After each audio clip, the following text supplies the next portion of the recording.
Amis du petit atelier, bonjour et bienvenue pour cette 9e leçon de dessin inspirée de la méthode Barck et Jérôme. Comme vous pouvez le voir sur la photo, nous allons traiter des mains. Les mains, inutile de le dire, sont un élément très important dans la peinture. Bien sûr, dans la mesure où la main est très visible et en même temps très mouvante, elle est révélatrice, elle est peut-être même le premier révélateur de la personnalité de la personne qui est peinte.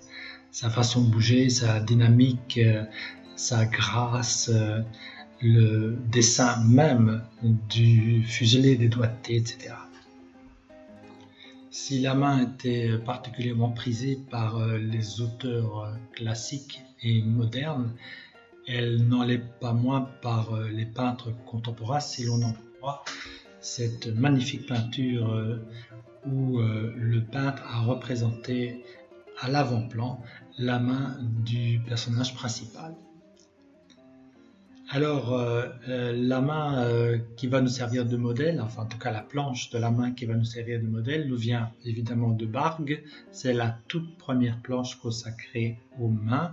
Elle est vue de profil avec le pouce légèrement tombant, l'index très visible et à l'arrière le médium.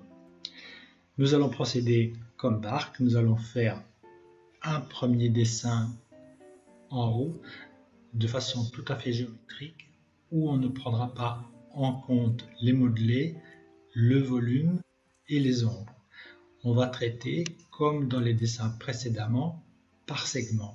Pour mettre les segments de ma main, je vais tracer les dynamiques dans lesquelles elle va s'inscrire. C'est-à-dire que en créant justement un polygone irrégulier, je vais pouvoir inscrire ma main de façon à ce qu'elle ait les mêmes proportions que la main que je dessinerai ensuite. Alors je commence par le poignet et j'inscris donc le dessus de la main dans le triangle.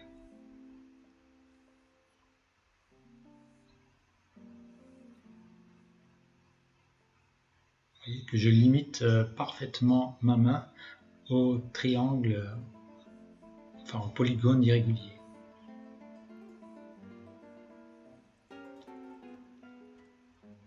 Voilà les doigts, il me reste à tracer le pouce. Toujours par segment. On verra après comment tracer les ombres et les modelés. Voilà. J'efface un peu ce qui ne doit pas paraître.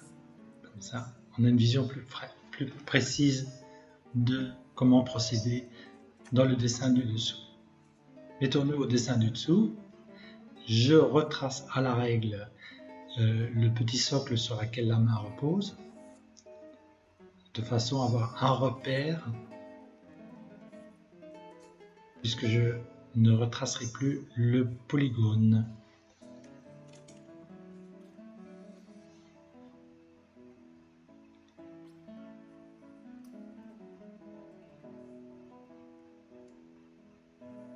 Voilà, cette fois-ci, je donne plus de forme. Il y a des irrégularités dans le dessus de la main, il y a des veines, il y a des os. Et j'essaie de rendre compte de tout cela. Les bouts du doigt sont ronds, les phalanges sont plus visibles.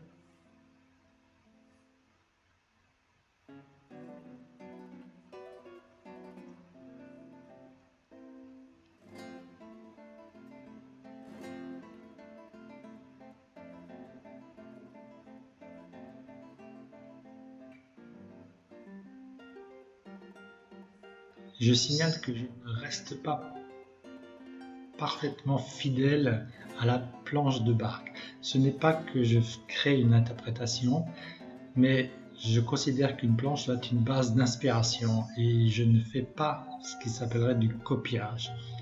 Parce que dans ce cas, il n'y a pas d'intérêt à apprendre à dessiner si c'est pour copier. Voilà, je commence à établir les premières traces d'ombre. Ici, j'ai une lumière qui vient du dessus, donc les ombres vont paraître en bas. je traite d'abord des ombres du volume.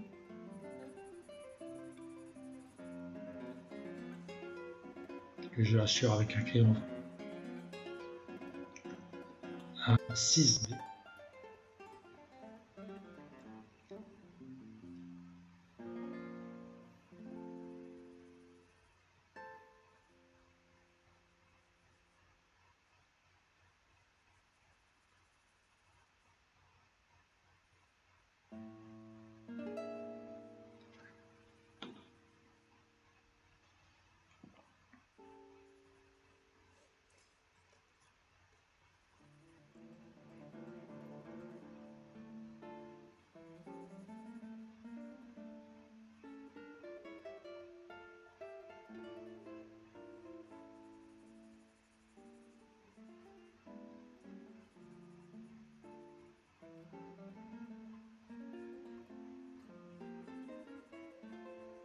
Vous pouvez remarquer que dans un premier temps, je ne me suis occupé que des ombres créant le volume de la main.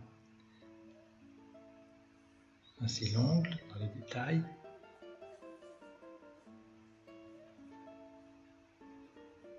Et l'ongle du pouce.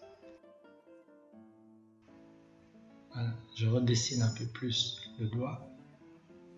D'abord parce qu'il apparaissait beaucoup trop gros par rapport au pouce. Et en plus, je lui donne des cassures qui vont lui donner une certaine dynamique. Je dessine le médium en dessous. On voit à peine.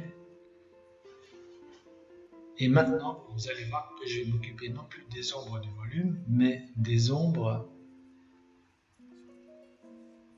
portées. Mais avant cela, je dessine bien les formes. Dans un premier temps, les ombres du volume se démarquent bien des ombres portées.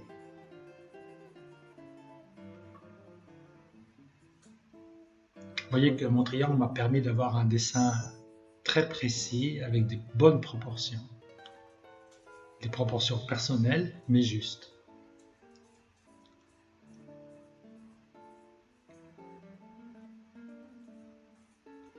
Alors, voici les ombres portées. Donc il s'agit des ombres portées par la main sur le socle.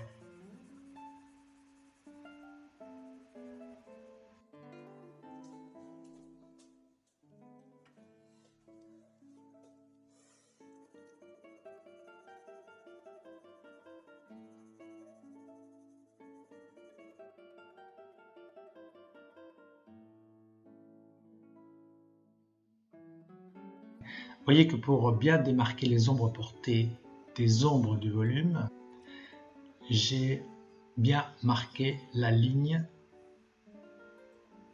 du profil de la main. Ah, c'est très important.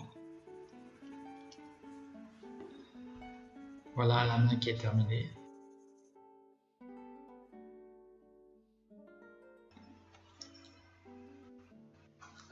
Merci infiniment d'avoir suivi le petit atelier. J'espère que cette leçon vous aura été utile et agréable.